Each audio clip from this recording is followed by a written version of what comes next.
November மாதத்தின் முதல் நாள் வாக்குத்தத்த செய்தியாகவும் தேவன் நமக்கு கொடுக்கக்கூடிய பகுதி என்னவென்றால் எசேக்கியேல் தீர்க்கதரிசன புஸ்தகம் 36ஆம் அதிகாரம் 11வது வசனம் கடைசி பகுதி.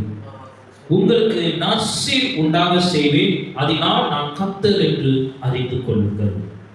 நற்சீர் உண்டாக செய்வேன். நற்சீர் என்றால் நல்ல காரியம், மகிழ்ச்சியான காரியம், சந்தோஷமான காரியம், விடுதலை நிறைந்த காரியம், அதுல கண்ணீர் இருக்காது, அதுல தீமை இருக்காது என்ற அர்த்தம். நல்ல சீர், நன்மையான சீர், நன்றாக செய்வேன், அதனால் நான் கர்த்தர் என்று அறிந்து கொள்வீர்கள்.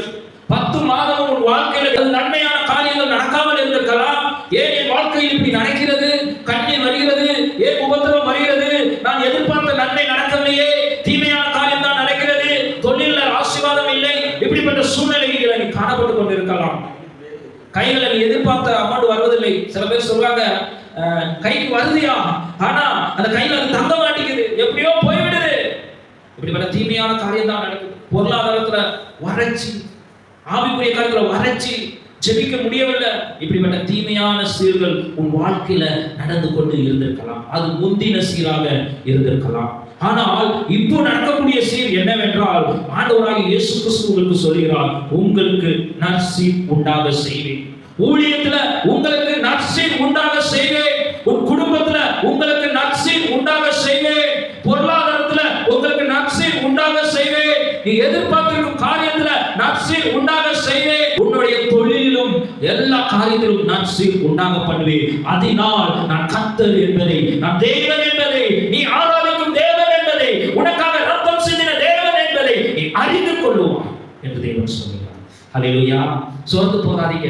என் வாழ்க்கையில நல்லது நடக்கல, நன்மையே நடக்கலையே, இந்த வருடம் முக்காவாசி கலந்துட்டோம், கண்ணீர் மட்டும்தான் வந்திருக்குது. ஐயோ, நான் வறட்சி, ஊழியத்துல ஆத்துமா, நான் எதிர்பார்த்த ஆத்துமா வரலையே, அல்லது நான் எதிர்பார்த்த காரியம் நடக்கலையே, தீமை தான் நடக்குது, நான் நன்மை செய்தா பொய் தான் சொல்றாங்க, பொய் தான் வெற்றி பெறுது அப்படின்னு சோர்ந்து போகாதீங்க. தொழில லாபம் இல்லை, குடும்பம் சிதறி போய் கிடக்குது அப்படின்னு சோர்ந்து போகாதீங்க.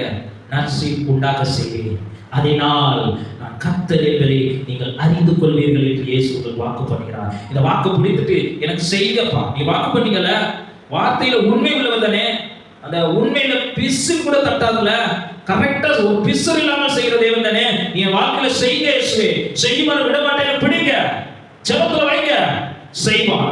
நம்பிக்கையோடு அதை வந்து எங்க செய்தார் அப்படி இல்ல, செய்வான் என்று உறுதியாயிரு. நற்சீர் உண்டாகும், உன் குடும்பத்துல உண்டாகும், உன் பொருளாதாரத்துல உண்டாகும், உன் ஊழியத்துல உண்டாகும், நீ கையிடும் எல்லா காரியத்திலும் நற்சீர் உண்டாகும்படி செய்வார் இயேசு.